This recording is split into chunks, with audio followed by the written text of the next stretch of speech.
चिमा साहब, ये जो रिसेंट कॉन्स्टिट्यूशन ऑफ पाकिस्तान में अमेंडमेंट्स आई हैं, ये क्या है और इनके क्या इफेक्ट्स हैं? देखें जी, जो 26th amendment of constitution of Pakistan है, अगर आप उसे पढ़ें तो आपको पता चलेगा कि इनका प्राइम फोकस जुडिशल रिफॉर्म्स के ऊपर है। मैं आपकी आसानी के लिए उसकी तरतीब ऐसे रखूंगा कि आपको समझ आ जाए कि एक अमेंडमेंट के ऊपर किस तरह से बाकी सारी अमेंडमेंट्स जुड़ी हुई हैं। आर्टिकल 170A के अंदर ज्यादा तादाद में अमेंडमेंट्स की गई हैं, जो कि बात करता है अपॉइंटमेंट ऑफ जजेस to the supreme court, high court and federal शरीयत कोर्ट। उसके क्लॉज 3 के तहत आपने एक स्पेशल पार्लियामेंट्री कमेटी को तश्कील दिया और कहा कि ये चीफ जस्टिस ऑफ पाकिस्तान को नॉमिनेट करेंगे out of top most senior जजेस of supreme court. On what criteria?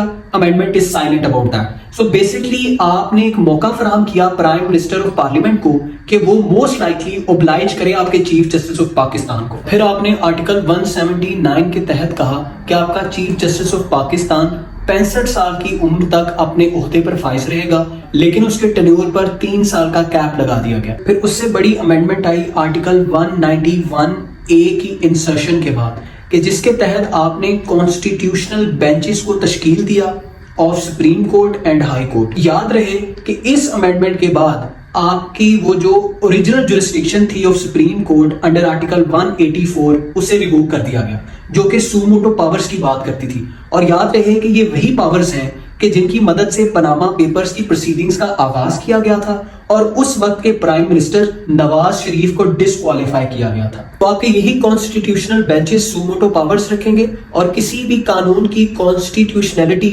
यही बेंचेस डिसाइड करेंगे। अब दूसरा सवाल यह है कि इन कॉन्स्टिट्यूशनल बेंचेस के अंदर बैठे हुए सीनियर जजेस नॉमिनेट किए जाएंगे थ्रू अ जुडिशियल कमीशन, जिसका बताया गया है क्लॉज 2 के अंदर, जिसके चेयरपर्सन होंगे वही चीफ जस्टिस ऑफ पाकिस्तान जिनको नॉमिनेट किया गया होगा आपके प्राइम मिनिस्टर ऑफ पार्लियामेंट के।